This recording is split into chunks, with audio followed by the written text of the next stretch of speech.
The second episode of House of the Dragons is out, and man, what an absolute treat it was. House of the Dragons Season 1, Episode 1 firmly established its place in the Game of Thrones timeline and started placing its pieces on the board for the chess match that will follow across Season 1's King Landing-centric story. Now, with Episode 2 out in the open, let us today give you a few of the major pointers that we all need to remember as the season progresses. Number 1, House of the Dragon reveals its first villain. House of the Dragon's first big villain is the Crab Feeder. As the Free Cities wage war in the Stepstones and threaten Valyrian shipping lanes, Corlys and Daemon will shift their focus to attacking House of the Dragon's first official villain.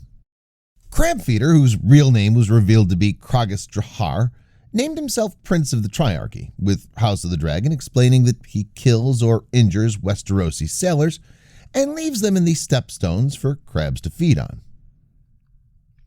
2. King Viserys chooses to marry Alicent Hightower. King Viserys the First Targaryen chooses to take Alicent Hightower as his second wife, and this decision causes a strife within the Great Houses. The ending of House of the Dragons Episode 2 already hinted at the problems to come once King Viserys marries Alicent, so let us keep our eyes open as to how the situation progresses in the future. 3. Ser Ryam Redwyne's death. So, for those who don't know him, Ser Ryam Redwyne was the Lord Commander of the Kingsguard, but more importantly, he's a hero of the Starks. His reputation and recognition is such that even years after his death, Ser Ryam's name was still highly regarded among the knights and some big names of the Game of Thrones era.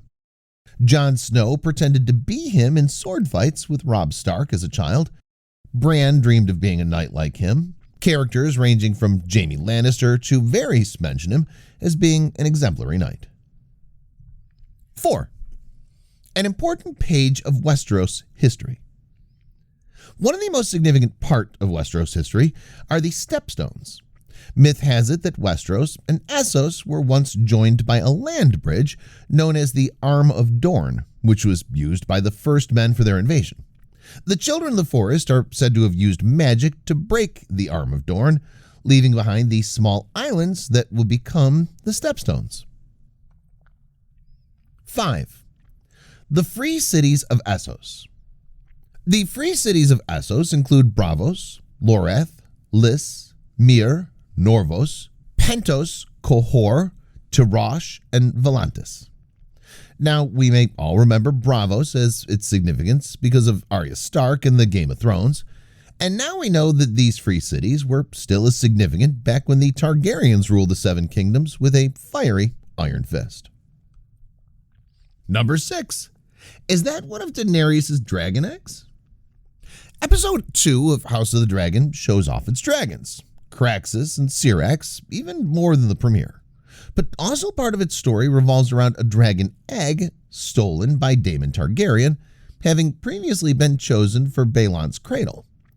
In Game of Thrones, Daenerys' dragon eggs were presented as a wedding gift from Illyrio Mopatis, but their exact origins weren't revealed. That said, while it looks similar, that probably isn't Daenerys' dragon egg because it's not a direct match. And now that Rhaenyra has taken it back, it suggests the current Targaryens will be looking to hatch it themselves, meaning it's more unlikely to resurface over a century and a half later. Number 7. Blood Mages.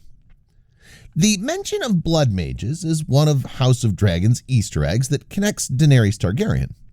The Blood Mages of Valyria were incredibly powerful, practicing the darkest forms of sorcery, though they largely died out with the doom of Valyria. Number 8. There were 1,000 dragons in Old Valyria.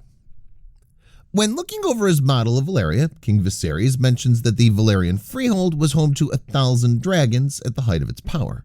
Now that's a startling claim, even for Viserys, yet it's somewhat plausible. After all, there were 40 noble houses, most believed to be dragon lords. If each had a few dragons, then it would be at least in the hundreds, and that's before factoring in wild dragons. Number 9. The last dragon from Aegon's conquest. One of House of Dragon's Easter eggs is teasing another of the dragons who will be appearing later in the show, Vhagar. Alongside Balerion, the Black Dread, and Meraxes, Vhagar was one of the 3 dragons flown by the Targaryens during Aegon's conquest, with Vhagar ridden by Visenya. House of the Dragon returns to Dragonstone. The setting on the long walkway up to the castle feels reminiscent of Game of Thrones Season 7, where Jon Snow met with Tyrion Lannister before going on to meet Daenerys for the very first time.